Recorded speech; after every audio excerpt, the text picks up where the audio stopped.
আসসালামু আলাইকুম রহমতুল্লাহি ওবারাকাতু। সম্মানিত দর্শক, আমরা আমাদের সমাজে এবং দেশে অনেক সময় দেখি পিতামাতা জীবিত থাকা অবস্থায় সন্তানদের মাঝে স্থাবর অস্থাবর সম্পত্তি ভাগবণ্টন করে থাকে এবং সন্তানদেরকে স্থাবর অস্থাবর সম্পত্তি দান করে থাকে, হেবা করে থাকে। প্রশ্ন হলো, যদি কোনো পিতামাতা জীবিত থাকা অবস্থায় সন্তানদের মাঝে স্থাবর অস্থাবর সম্পত্তি ভাগবণ্টন করে অথবা সন্তানদেরকে দান করে, এক্ষেত্রে সকল সন্তানদের মাঝে সমতা রক্ষা করা কি জরুরি, নাকি সন্তানদের মাঝে কম বেশি করেও ভাগবণ্টন করতে পারবে, দান হেবা করতে পারবে? তার উত্তর হলো, জীবিত থাকা অবস্থায় যদি পিতামাতা সন্তানদের মাঝে স্থাবর অস্থাবর সম্পত্তি ভাগবণ্টন করে অথবা দান করে হেবা করে, তার দুইটি সুরত হইতে পারে। একটি হলো,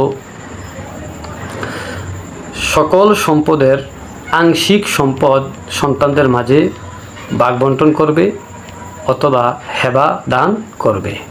তবে এই ক্ষেত্রে পিতামাতার জন্য কর্তব্য হবে, দায়িত্ব হবে এবং আবশ্যক হবে সকল সন্তানদের মাঝে সমতা রক্ষা করা।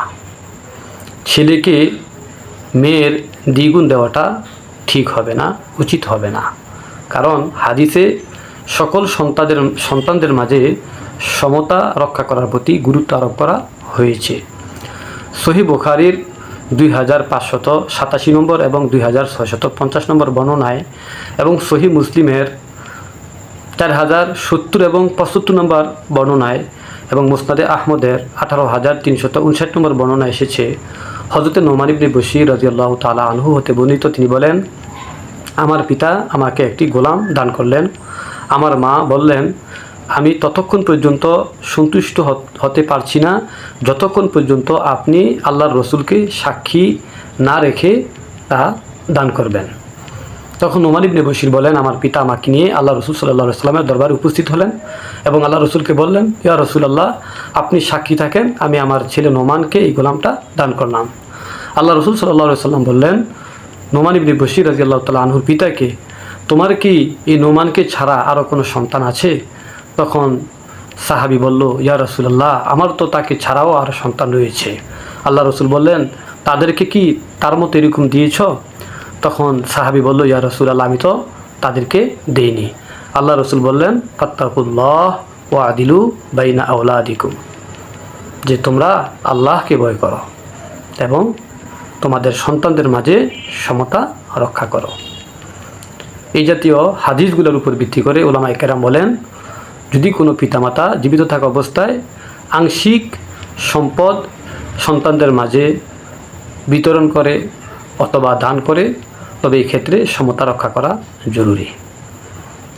বাকি যদি কোনো সন্তান এমন হয় যে সে পিতামাতার একান্ত আনুগত্যশীল এবং পিতামাতার খুব সেবা যত্ন করছে, যা অন্য সন্তান করছে না, এই ক্ষেত্রে যদি পিতামাতা সন্তুষ্ট হইয়া খুশি হইয়া সেই সন্তানকে অতিরিক্ত কিছু দিয়ে থাকে, এটা নাজায়েজ নয়, এটাও জায়েজ আছে।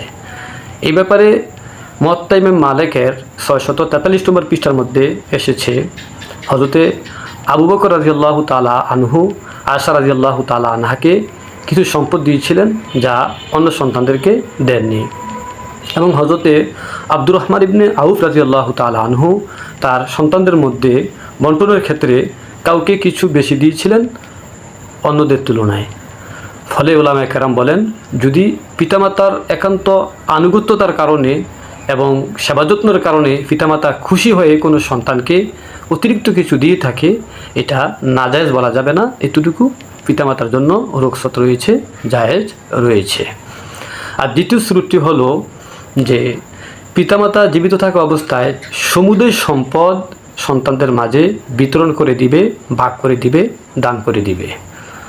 তবে এই ক্ষেত্রে অনেক ফুকাহাদের অভিমত হলো এইটাই যে, যেহেতু বাস্তবিক পক্ষে মূলগতভাবে এটা একটা দান, এটা হেবা, ফলে সকল সন্তানদের মাঝে সমতা রক্ষা করা জরুরি।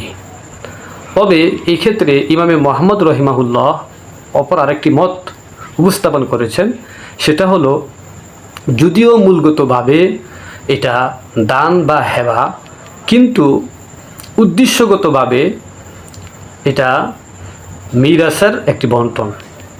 মৃত্যুর পরে যেই মিরাসটা ওয়ারাসাতরা পেত, ওয়ারিসগণ পেত, সেই ওয়ারিসদের মাঝেই মিরাসটাকে জীবিত থাকা অবস্থায় বন্টন করছে।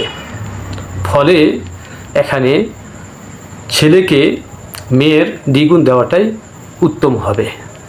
এবং এই মতটাকে কিফায়াতুল মুফতি, ফাতোয়ে রাহিমিয়া এবং তাকমিলাতু ফাতিল মুলহিম সহ বহু হাদিস এবং ফিকহের কিতাবের মধ্যে এই মতটাকে গ্রহণ করা হয়েছে। ফলে উলামায়ে কেরাম বলেন এই মতটাই উত্তম। অর্থাৎ যদি সকল সম্পদ সন্তানদের মাঝে জীবিত থাকা অবস্থায় বন্টন করে ফেলে, তবে এমন অবস্থায় ছেলেকে মেয়ের দ্বিগুণ দেওয়াটাই উত্তম হবে।